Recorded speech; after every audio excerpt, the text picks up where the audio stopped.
नमस्कार दोस्तों, EPS 95 pension धारक आज फिर से आपके लिए एक और बहुत ही बड़ी खबर सामने निकल कर आ चुकी है। लाखों बुजुर्ग पिछले कई सालों से ये कह रहे हैं कि 1000 पेंशन में जीवन यापन करना नामुमकिन है। किसी के पास दवाइयों का खर्चा है, किसी के पास बच्चों की पढ़ाई का बोझ है और किसी के पास घर चलाने की चिंता है। दोस्तों, इसीलिए पूरे देश में एक आवाज गूंज रही है, पेंशन बढ़ाई जानी चाहिए और तुरंत बढ़ाई जानी चाहिए। दोस्तों, लगातार विरोध और आंदोलन के बाद अब सरकार भी मजबूर हो चुकी है। सूत्रों के मुताबिक हाल ही में हुई बैठक में ईपीएस 95 पेंशन पर गहन चर्चा हुई है। 3 बड़े प्रस्ताव रखे गए हैं। पहला प्रस्ताव यह है कि न्यूनतम पेंशन 3000 कर दी जाए। दूसरा फैसला यह है कि 5000 तक बढ़ाई जाए। तीसरा फैसला यह है कि सीधा 7500 तक ले जाया जाए।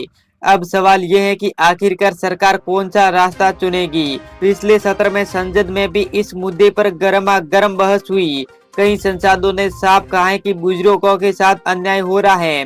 पेंशन धारकों ने अपनी जवानी देश को दी। अब बुढ़ापे में सरकार का फर्ज है कि उन्हें इज्जत के साथ जीने का हक दिया जाए और अब इसी का दबाव का असर है कि जल्द ही कैबिनेट में बड़ा फैसला हो सकता है। तो दोस्तों सोचिए, अगर पेंशन सिर्फ 1000 से बढ़कर 5000 या फिर 7500 हो जाती है तो क्या फर्क पड़ेगा। दवाइयाँ का खर्चा आराम से निकलेगा, घर का गुजारा थोड़ी आसानी से होगा और सबसे बड़ी बात है, बुजुर्ग पेंशन धारकों को सम्मान के साथ जीवन जीने का सहारा मिलेगा। यही वजह है कि इस खबर का हर पेंशन धारक बेसब्री से इंतजार कर रहे हैं।